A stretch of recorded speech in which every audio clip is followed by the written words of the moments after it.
자, 오늘 주시는 말씀은 요한계시록 14장 1절에서 7절까지 말씀입니다. 요한계시록 14장 1절에서 17절까지 말씀. 제가 가진 성경 신학성경 412면에서 13절까지입니다. 자, 우리 한 절씩 교독하십니다. 제가 먼저 읽겠습니다. 또 내가 보니 보라, 어린 양이 시온산에 섰고 그와 함께 14만 4천이 서 있는데 그들의 이마에는 어린 양의 이름과 그 아버지의 이름을 쓴 것이 있더라.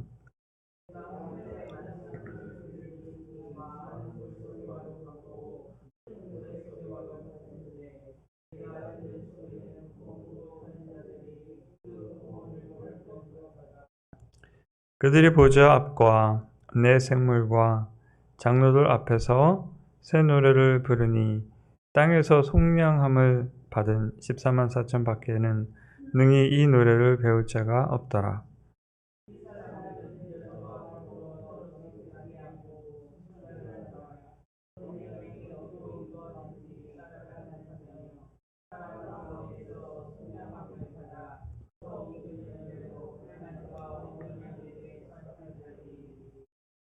그 입에 거짓말이 없고 흠이 없는 자들이더라.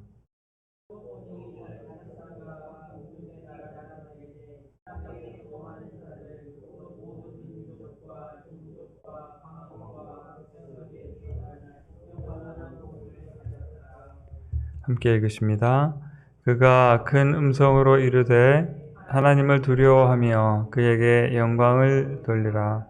이는 그의 심판의 시간이 이르렀음이니 하늘과 땅과 바다와 물들의 근원을 만드신 이를 경배하라 하더라. 아멘. 이렇게 기도하십니다.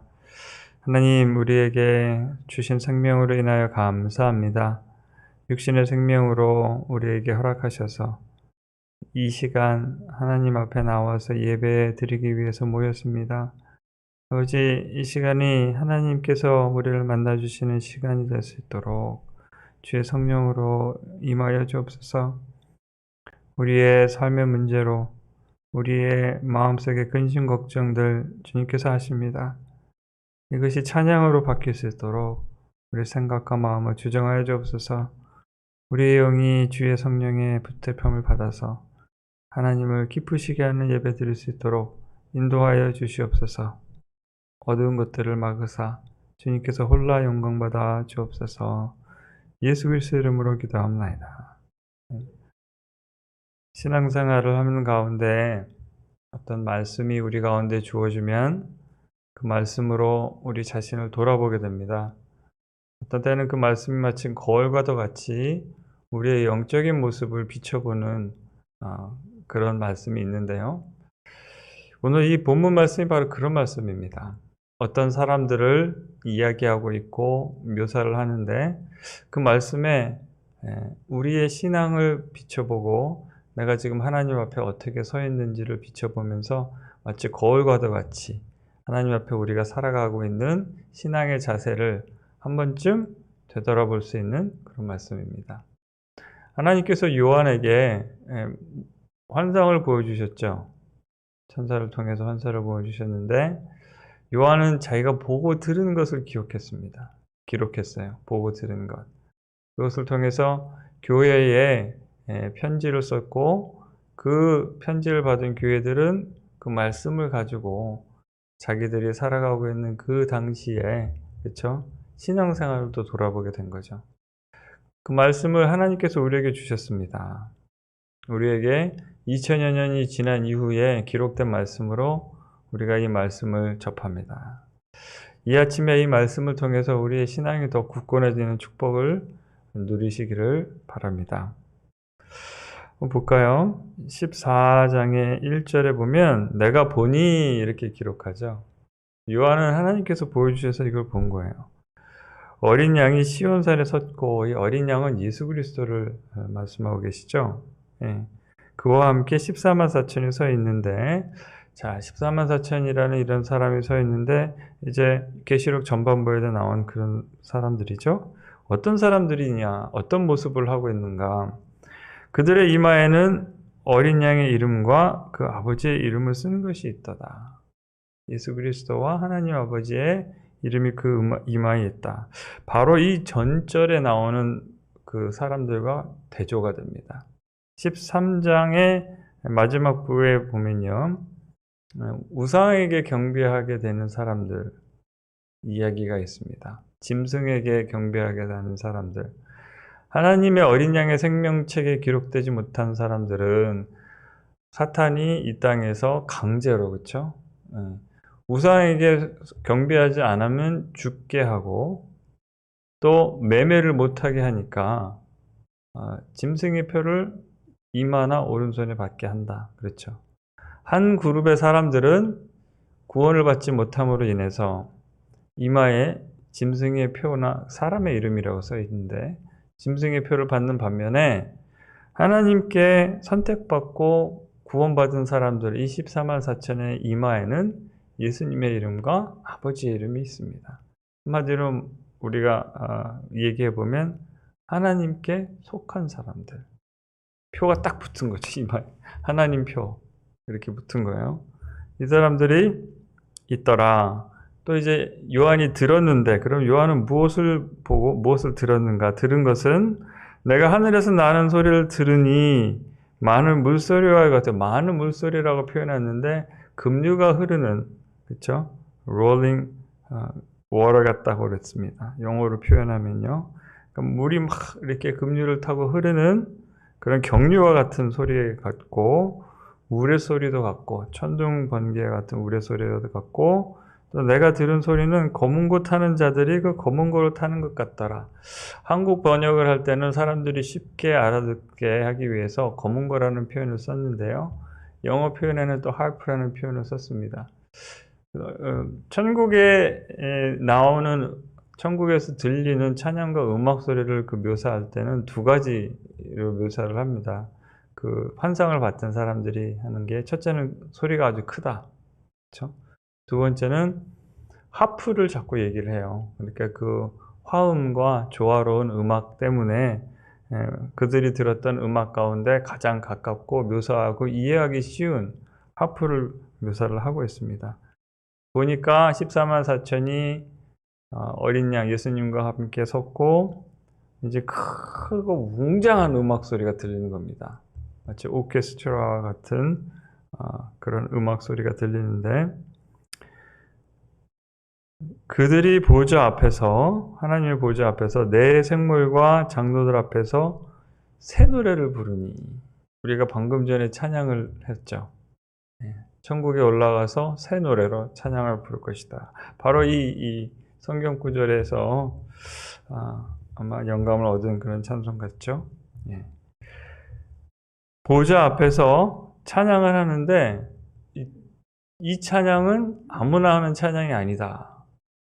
24만 4천, 그러니까 하나님의 선택받은 사람들만 부를 수 있는 노래다. 그렇게 얘기하고 있어요. 그러면서 이제 이 사람들에 대한 묘사가 나옵니다.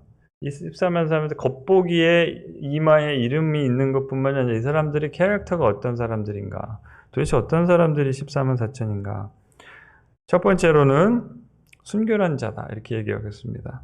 이 사람들은 여자와 더불어 더럽히지 않냐고 순결한 자다. 이 전 그 요한계시를 보면은 음녀의 얘기가 나오죠.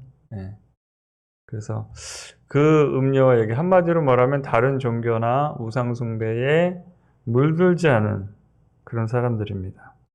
그 다음에 하나님의, 예수님을 따라가는 사람이에요.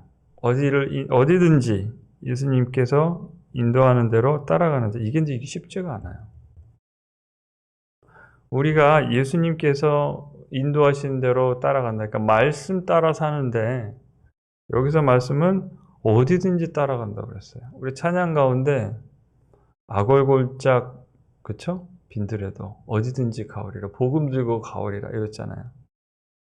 근데 우리 신앙의 어느 한순간에 그런 결정을 해야 된다고 봅니다.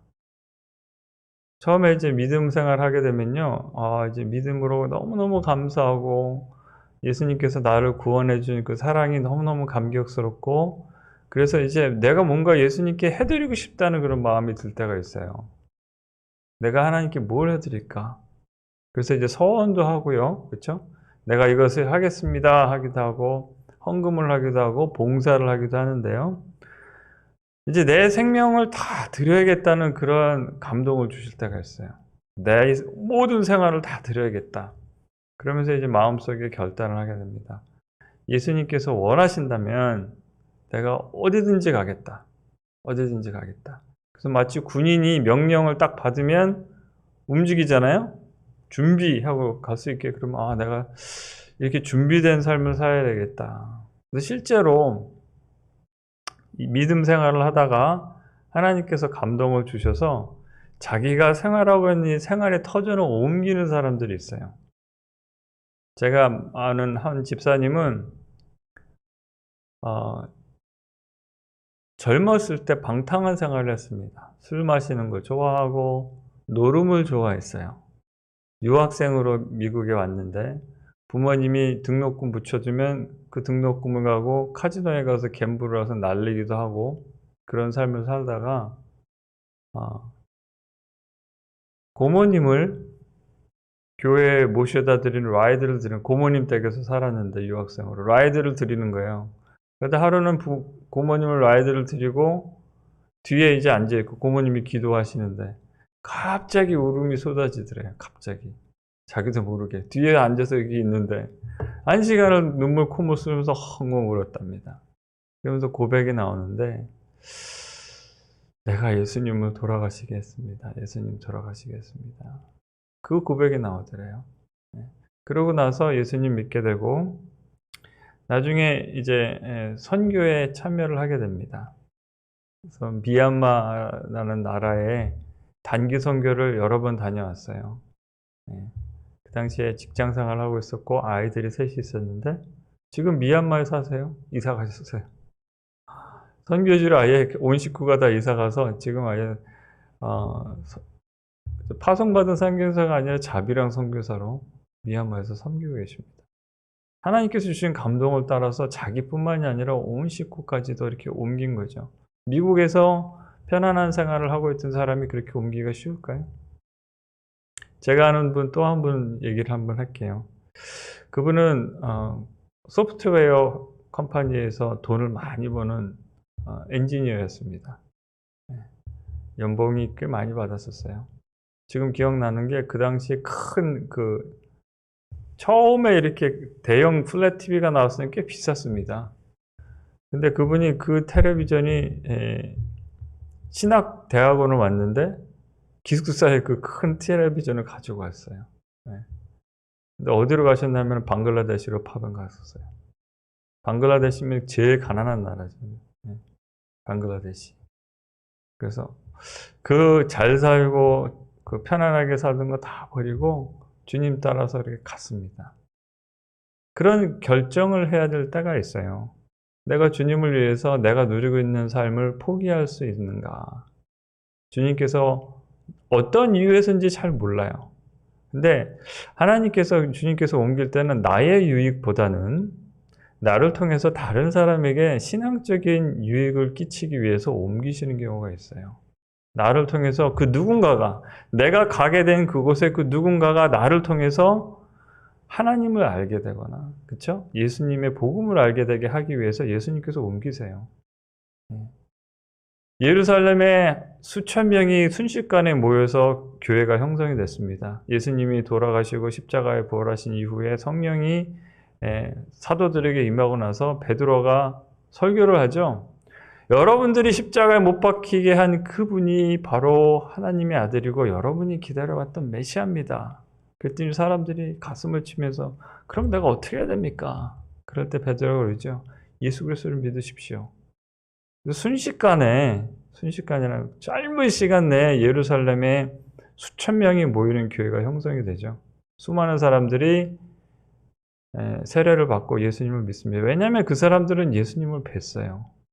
예수님이 설교하는 것도 들었고 기적을 행하는 것도 직접 본 사람들이기 때문에 그렇게 강력한 예수님을 믿는 교회가 생겼고 사도들을 통해서 기사와 이적이 일어나는 교회가 있었습니다.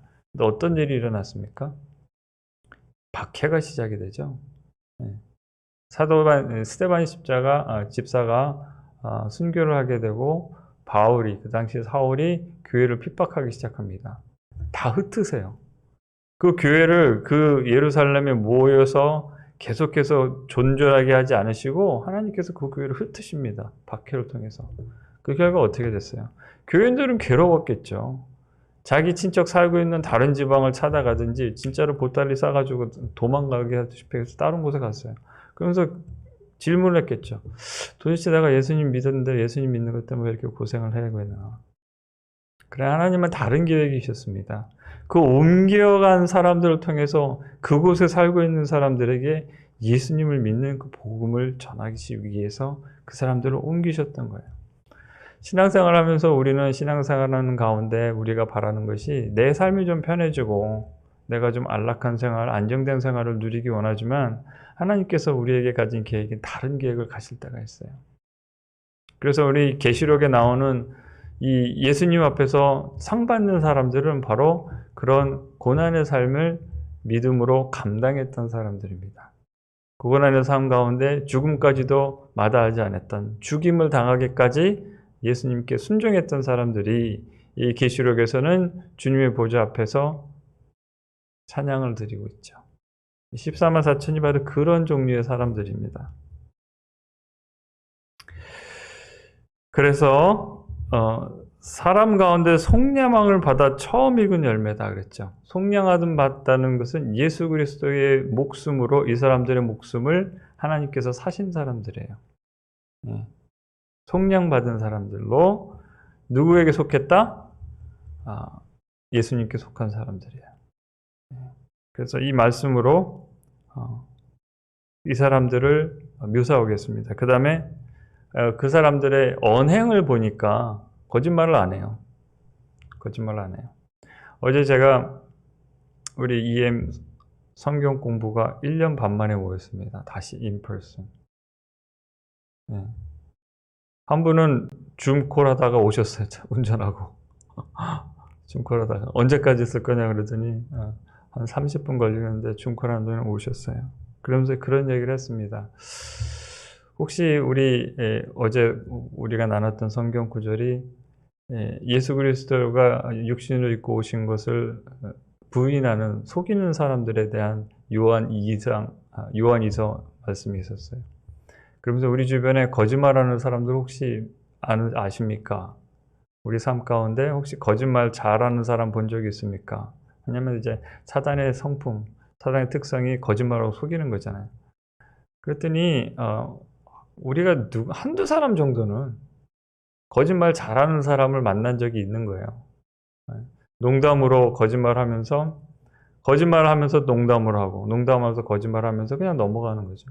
어떤 사람은 그냥 입만 열면 그냥 거짓말하고 그런 사람들이 있답니다. 근데 우리는 또 예수님께 속한 사람들은 때로는 손해가 날다 할지라도 진실을 말하는 사람들이죠. 사람들이 왜 진실을 말하기를 두려워하냐면 그 진실을 말하는 데 따르는 대가를 치러야 되기 때문에 그래요. 거짓말할 때는 내가 손해볼 것 같으면 거짓말해서 손해 안 보려고 하는 거죠. 거짓말을 통해서 위기에서 벗어나려고 해서 거짓말을 하는 거잖아요. 그런데 그 입에 거짓말이 없고 흠이 없는 자들이다. 그래서 이 말씀을 가지고 우리를 비춰보면 어떨까요? 다른 종교나 다른 그 영적인 존재에 경배한 적이 없고 경배하지 아니하고 예수님이 인도하시는 인도를 따라가며 예수님께 속량받은 사람으로, 예수님께 속한 사람으로, 입에 거짓이 없고 그렇죠, 흠이 없는 사람들이다. 바로 이런 사람들이 14만 4천인데 자, 우리는 이런 사람입니까? 그러면서 반복하는 그 메시지가 나와요. 우리 이 14만 4천이 하고 있는 것은 하나님께 새 노래를 경배하고 있는 건데 이 장면에 따라서 천사가 또 나옵니다. 천사가 복음을 가진 천사라고 얘기하고 있고 모든 민족과 족속과 방언 백성에게 전할 복음을 가졌는데 그 천사가 큰 소리로 얘기하는 거예요. 천국에서 하는 말이 하나님을 두려워하며 그에게 영광을 돌리라. 그의 심판의 시간이 이르렀음이니 하늘과 땅과 바다의 물들의 근원을 만드신 이를 경배하라. 그렇죠? 천국의 모습은 하나님을 경배하는 것입니다. 선지자들을 통해서 잠깐 보여주셨던 그 천국의 모습의 보좌의 모습은 하나님의 위엄을 묘사하기 위해서 천둥번개가 있고 뭐 여러 가지 모습이 있고 여러 가지 짐승도 있고 천사도 있지만 중요한 것은 그것이에요. 천국에서 어떤 일이 벌어지고 있습니까? 경배가 벌어지고 있어요. 그래서 이런 사람들, 하나님께 선택받은 사람으로 순종하고 진실하고 예수님께 순종하는 사람들은 그 영원한 생명을 가지고 도대체 무엇을 합니까? 천국에서. 하나님 경배하는 거죠. 그러면 오늘 하나님께서 우리를 구원해 주셨는데 그럼 나는 어떻게 살아야 되는가? 바로 이 본문에 주신 말씀처럼 하나님을 두려워하며 모든 영광을 하나님께 돌리며 하나님을 경배하는 삶을 살고 있는가? 나는 하나님께 영광 돌리고 있는가? 하나님을 경배하고 있는가? 자, 오늘 말씀 우리의 삶을 돌아보게 하는 거울과 같은 말씀입니다. 우리는 구원받은 백성으로 바로 이 천국에서 이제 우리가 영원히 이렇게 살게 될 텐데 지금부터 이 모습이 있어야 되지 않겠습니까? 그렇죠? 같은 사람들이잖아요. 우리가 어느 날 갑자기 확 변하는 것이 아니지 않습니까? 천국이나 우리 교회나 그래서 교회가 바로 천국의 거울 같은 모습이라고 그러지 않습니까? 혹시나도 내가 오늘 살아가고 있는 삶 가운데 이런 모습에 부족한 것이 있다면 하나님의 은혜를 바라면서 조금씩 이렇게 조율해 나가는 혹시 어떤 부분에 있어서는 180도 전환이 필요한 부분도 있겠죠? 하나님의 은혜 가운데 이런 모습으로 성숙해가는 저와 우리 성도님들 되시기를 주님의 이름으로 축원드립니다. 우리 찬송가 259장